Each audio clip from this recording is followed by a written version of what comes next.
The book of the prophet Ezekiel, chapter 22. Moreover, the word of the Lord came unto me, saying, Now, thou son of man, wilt thou judge the bloody city? Yea, thou shalt show her all her abominations.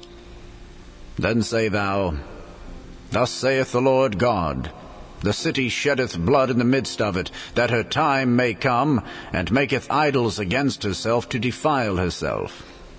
Thou art become guilty in thy blood that thou hast shed, and hast defiled thyself in thine idols which thou hast made.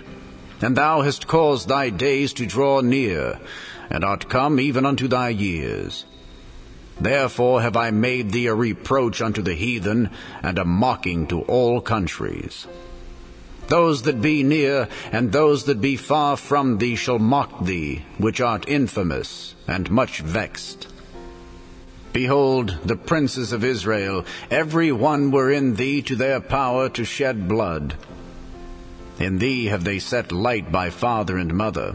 In the midst of thee have they dealt by oppression with the stranger. In thee have they vexed the fatherless and the widow. Thou hast despised mine holy things, and hast profaned my Sabbaths.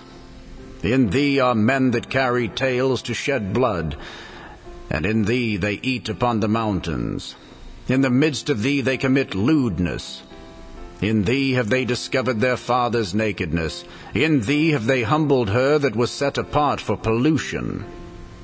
And one hath committed abomination with his neighbor's wife, and another hath lewdly defiled his daughter-in-law, and another in thee hath humbled his sister, his father's daughter.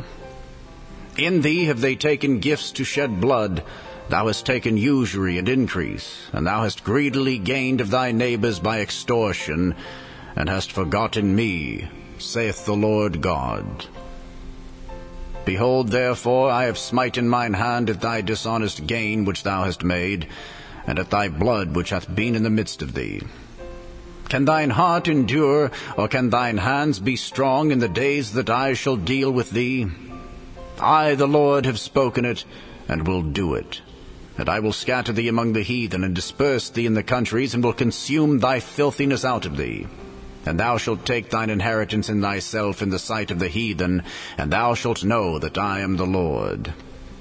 And the word of the Lord came unto me, saying, Son of man, the house of Israel is to me become dross. All they are brass and tin and iron and lead in the midst of the furnace. They are even the dross of silver. Therefore thus saith the Lord God, Because ye are all become dross, behold, therefore, I will gather you into the midst of Jerusalem, as they gather silver and brass and iron and lead and tin into the midst of the furnace, to blow the fire upon it, to melt it. So will I gather you in mine anger and in my fury, and I will leave you there, and melt you.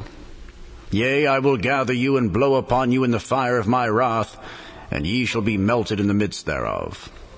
As silver is melted in the midst of the furnace, so shall ye be melted in the midst thereof. And ye shall know that I, the Lord, have poured out my fury upon you.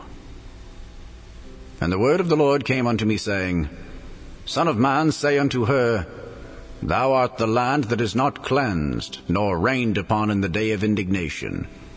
There is a conspiracy of her prophets in the midst thereof, like a roaring lion ravening the prey. They have devoured souls. They have taken the treasure and precious things. They have made her many widows in the midst thereof.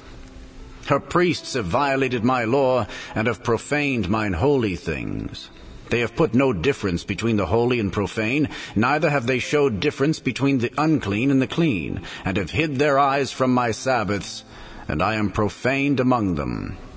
Her princes in the midst thereof are like wolves, ravening the prey to shed blood and to destroy souls, to get dishonest gain. And her prophets have daubed them with untempered mortar, seeing vanity and divining lies unto them, saying, Thus saith the Lord God, when the Lord hath not spoken. The people of the land have used oppression, and exercised robbery, and have vexed the poor and needy. Yea, they have oppressed the stranger wrongfully. And I sought for a man among them that should make up the hedge, and stand in the gap before me for the land, that I should not destroy it. But I found none. Therefore have I poured out my indignation upon them. I have consumed them with the fire of my wrath. Their own way have I recompensed upon their heads, saith the Lord God.